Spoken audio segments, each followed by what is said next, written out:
सरकार बनी 2015 में, तब से दिल्ली में ट्रैफिक कम करने के लिए और पोल्यूशन कम करने के लिए हम एक प्रीमियर बस एग्रीगेटर स्कीम लाने की कोशिश कर रहे हैं। आज 8 साल के बाद ऐसा लगता है कि अब ये स्कीम आ जाएगी। पहले मैं ये बता देता हूँ ये स्कीम क्या है। आप सब लोग जानते हैं कि दिल्ली में जब मेट्रो आई थी तो बहुत सारे ऐसे लोग थे, middle class, upper middle class, जिन लोगों ने अपनी अपने स्कूटर, अपनी अपनी गाड़ियां छोड़ के और मेट्रो से सफर करना चालू किया।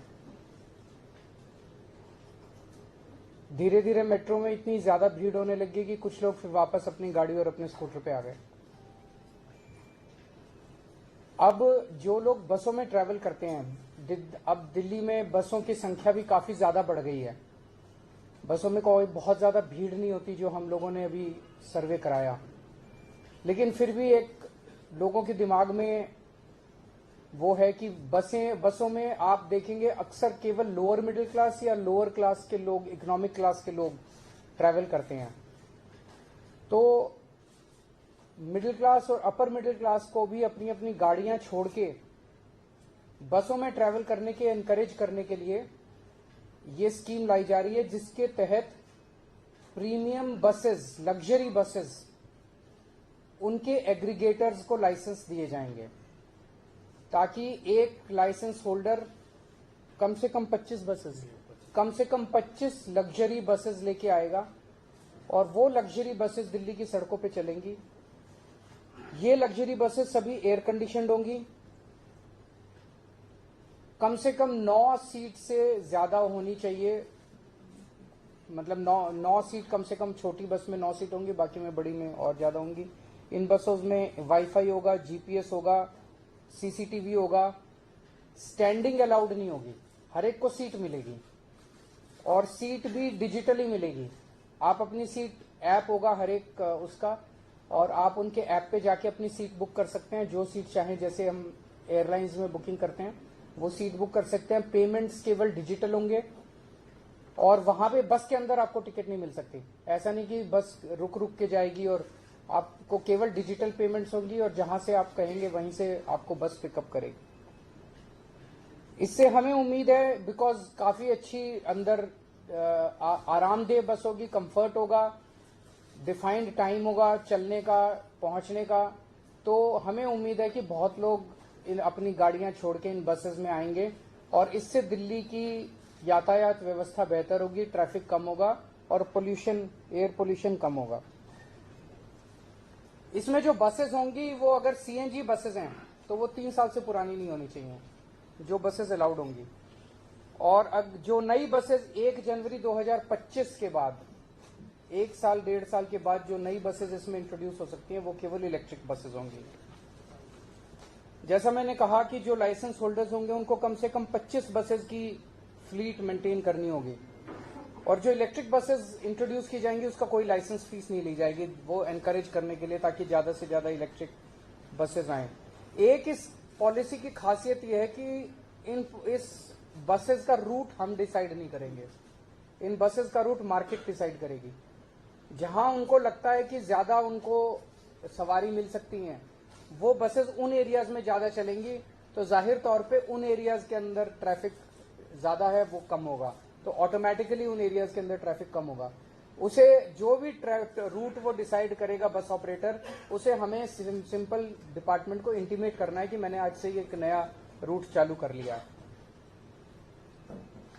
इसका फेयर भी डायनेमिक होगा, वो जो मर्जी फेयर ले सकता है ऑपरेटर जो है, एक्सेप्ट एक ही कंडीशन है कि हमारा डीटीसी का और एसी बसेस का जो पीक फेयर है उससे कम नहीं होना चाहिए, उससे ज्यादा हो सकता है, क्योंकि ये लग्जरी बसेस हैं तो उससे कम नहीं होना चाहिए। ऐसा नहीं हो कि ये डीटीसी के साथ वो कम्पीट करने लग जाए। तो मोटे मोटे तौर पे ये पॉलिसी है, लेकिन मैं थोड़ा सा आप लोगों की जानकारी के लिए बता दूं कि कितनी मशक्कत की है इस पॉलिसी को लाने के लिए। 2016 में ये सिलसिला चालू हुआ और 2016 से 2021 के बीच में, मई 2016 में प्रीमियम बस स्कीम को लाने को दिल्ली सरकार ने अप्रूवल दे दी, लेकिन उस वक्त के जो एलजी साहब हैं, नजीब जग साहब, उन्होंने इस स्कीम को अप्रूव करने से मना कर दिया। फिर जून 2016 में भारतीय जनता पार्टी के विजेंद्र गुप्ता ने एंटी करप्शन ब्रांच में शिकायत की कि भ्रष्टाचार हो गया, भ्रष्टाचार हो गया, भ्रष्टाचार हो गया, जैसे कि वो सब स्कीम में अनाउंस करते हैं। और इसकी सारी जांच वांच हो गई। स्कीम आई नहीं थी, अभी तक स्कीम आई नहीं थी, बच्चा पैदा ही नहीं हुआ था और भ्रष्टाचार हो गया, भ्रष्टाचार हो गया, भ्रष्टाचार। इसकी सारी जांच वांच हुई, इसमें कुछ नहीं निकला इनका, जैसे हमेशा नौटंकी करते हैं। 2017 से 2019 के बीच में ट्रांसपोर्ट डिपार्टमेंट में ऑब्जेक्शन लगाया कि भाई मोटर व्हीकल्स एक्ट के अंदर ये स्कीम नहीं ला जा सकती। फॉर्चुनेटली अगस्त 2019 में भारत सरकार ने मोटर व्हीकल्स एक्ट में अमेंडमेंट किए और जो अमेंडमेंट्स किए उसके तहत अब बस एग्रीगेटर स्कीम आ सकती थी। 2020 और 21 में कोरोना हो गया। अब 2022 में हमने दोबारा से इस पूरी स्कीम को रीड्राफ्ट किया। 18 अगस्त 2022 को पब्लिक कमेंट्स के लिए इसको डाला गया। 8 सितंबर तक कमेंट्स आए। उन कमेंट्स को और इसको लीगली वेट करके 8 मई को इसे दिल्ली सरकार की मुख्यमंत्री की अप्रूवल मिली और 25 मई को एलजी साहब की इसको अप्रूवल मिली। तो एलजी साहब से जब ड्राफ्ट स्कीम अप्रूव होकर आई तो इसको दोबारा पब्लिक के कमेंट्स के लिए डाला गया 29 मई को।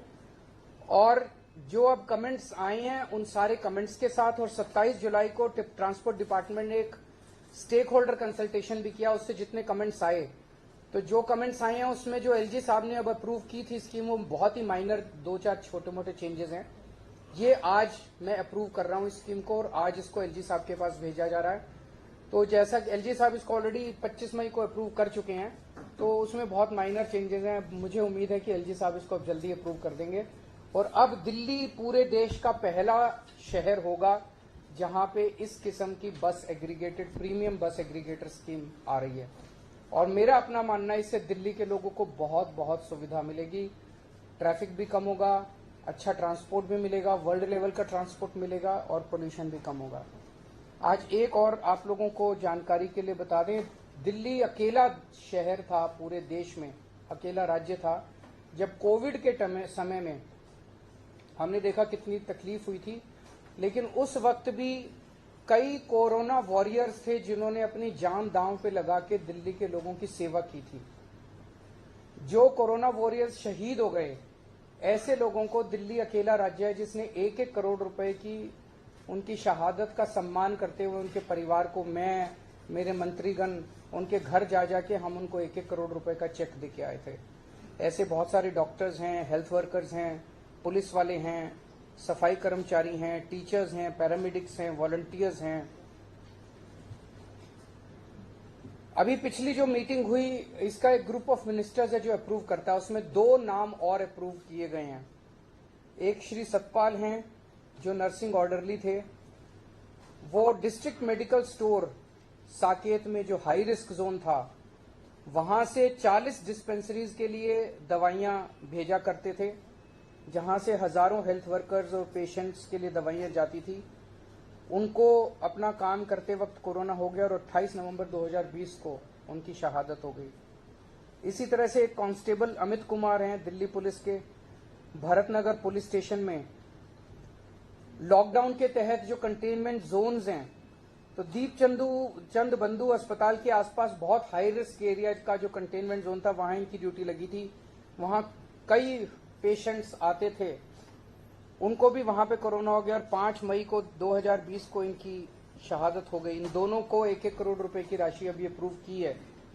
तो ओवरऑल अभी तक हम 92 कोरोना वॉरियर्स को 1-1 करोड़ रुपए की राशि दे चुके हैं, अप्रूव कर चुके हैं।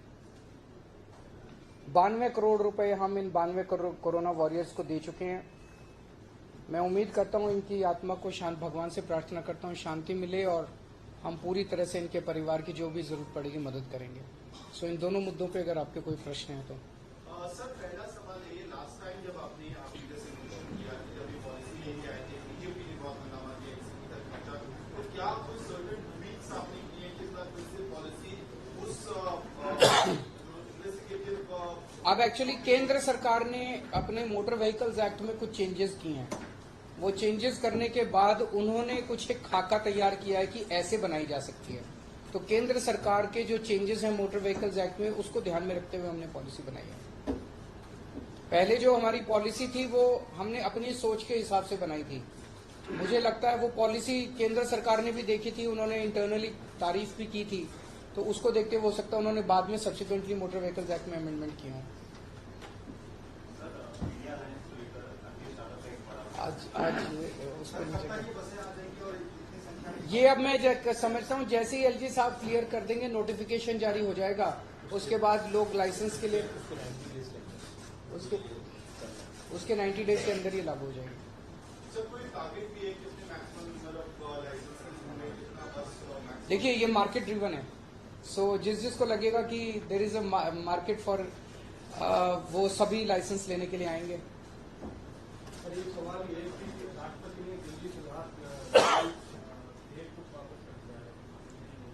दिल्ली सुधार बिजली सुधार विधेयक 2022 में दिल्ली सरकार ने पास करके भेजा था विधानसभा से, वो राष्ट्रपति ने वापस कर दिया। मुझे आइडिया नहीं, मैं चेक करके बता देता हूँ। Thank you.